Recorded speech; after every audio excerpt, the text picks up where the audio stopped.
Joining us right now is Michigan Congresswoman Debbie Dingell. Congresswoman, it's good to see you this morning. Thanks so much for joining us. Good morning, and it's good to see you. First, give us your sense of the impact of the GM announcement. I think I saw you quoted the other day that GM is now the least liked company in Washington. People are really angry about these layoffs and these cutbacks. Can you explain?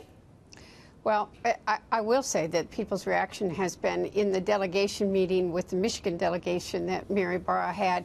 It wasn't me that said that. It was several members on both sides of the aisle that told her she had managed to unite everybody in their, dislike and frustration. Look, this is a serious time. I've been warning my colleagues here for a year that this is a cyclical industry and you were going to see a softening at some point, but you're also seeing a transformation of the auto industry. I had some pretty strong feelings that week, still do, because I think people were not expecting these announcements. The way that they were handled upset people, and clearly, look, I'm a car girl, and I'm very proud of it. It's where I come from, but I want to keep manufacturing in this country. I'm tired of it going overseas. And a lot of people are concerned about what we need to do and what this government needs to do to help keep manufacturing in the U.S. Congresswoman Dingell, it's Dagan McDowell. On that note, with the renegotiated NAFTA, it will be up to Congress to pass it. It is designed to keep jobs here in the United States, particularly auto jobs. So on that note, are you planning to vote in favor of it? I have not made a decision. I have talked to Ambassador Lighthizer multiple times. I've made it very clear. You know, we still haven't seen the details of the bill on Capitol Hill. He knows how strongly I feel that I am not going to vote for a bill that keeps letting General Motors move production. They announced in July that they were taking the Blazer there. I sent him a tape that I was given by some people of groundbreaking in Mexico just last week on a new plant. So I want to make sure, and we're going to have to make sure that the enacting legislation is going to keep jobs here. There are issues that we have with the bill that we're hearing about it. I know that this White House is hoping that I will support it. If I can keep jobs in the United States of America, I'll support it. I'm not there yet. Congresswoman, GM needed a bailout because they ran a business very poorly. It seems to me like they're now running a business profitably, and now the politicians don't like the fact that they're running this profitably. It seems to me that this is flying absolutely 100% in the face of the free markets, exactly opposite of what America stands for with you guys interfering in a private business. So I don't believe in governments interfering with private business. And I know that there are people out there saying that we're interfering in their production plants. But we do have a lot of questions. You know, on the same day that General Motors made that announcement, Ford Motor Company called me. I talk to them all of the time. By the way, so does the Japanese government talk to its people, the Chinese government. There should be a good relationship so that we are supporting. But if Ford took a shift out of a plant that's the Flat Rock, it's where they produce the Mustang, but they did it, you didn't hear about it publicly for several days. They talked to every employee that was going to be impacted by that shift change, and they're finding other places for them to work in the immediate area. So even the way that they announced it, they've got to make tough decisions. They've got to transform themselves where I want the United States to stay at the forefront of transportation and mobility. I don't want it happening in China or India. Are you sure you want to quote a Chinese communist government as to how to handle business?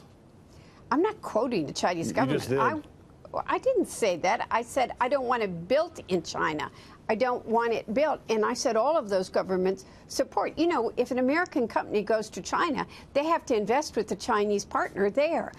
Our government needs to support our American companies so they locate jobs here and we create jobs here in America. No, you sound like President Trump. Let me ask you. Yeah. I have said that I will work with anybody if I'm going to help the American worker here. That's good. That's what the American people want to hear. Let me ask you your thoughts on trade and tariffs, Congresswoman. What is the effect of the steel and aluminum tariffs on your home state of Michigan? We worry, and there's a lot of worry, that the economy is slowing down as a result of these higher costs. You know, one of my problems with the way that President Trump has done his trade policy is that you're not really sure what it is. Businesses need consistency, and that's one of the things that we don't have. We have too much chaos. Obviously, these aluminum steel tariffs are having an impact. I've been talking to the companies. I've been talking to the supplier industry. I've been talking to a lot of people, USTR on a regular basis, and I know that they know that we've got to deal with this issue. So I am concerned about it. So do you want the tariffs to go away?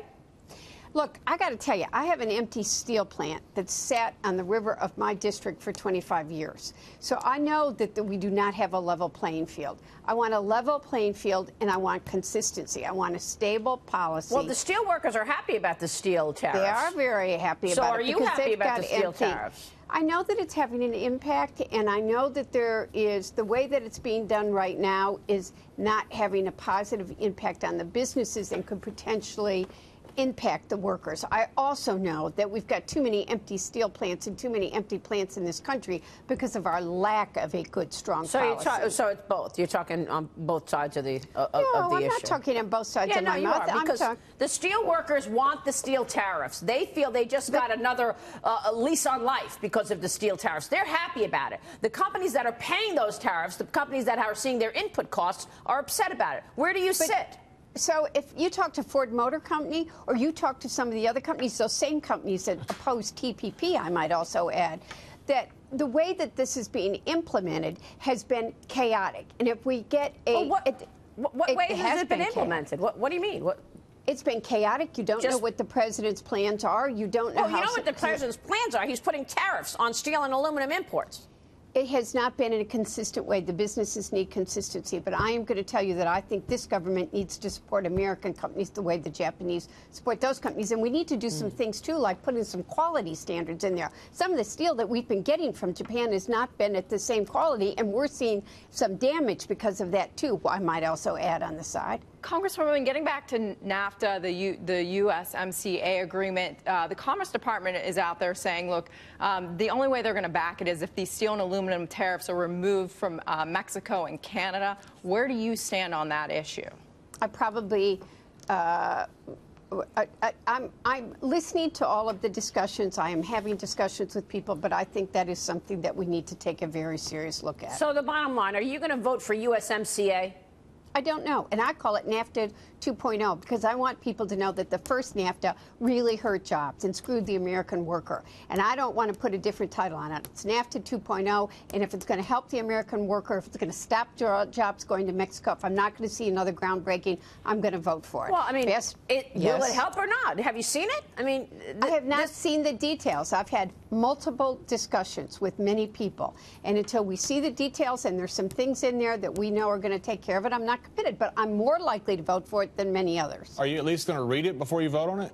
I am somebody who always reads a bill, and you can ask my staff. There's many a night I've stayed up.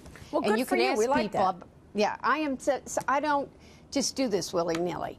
I want to see jobs stay here. I know those people. Those are people that I have seen and worked with for years. I know what that fear and that panic is in that auto worker's heart from what happened in 2008. Well, I think that's probably why a lot of your constituents voted for Trump.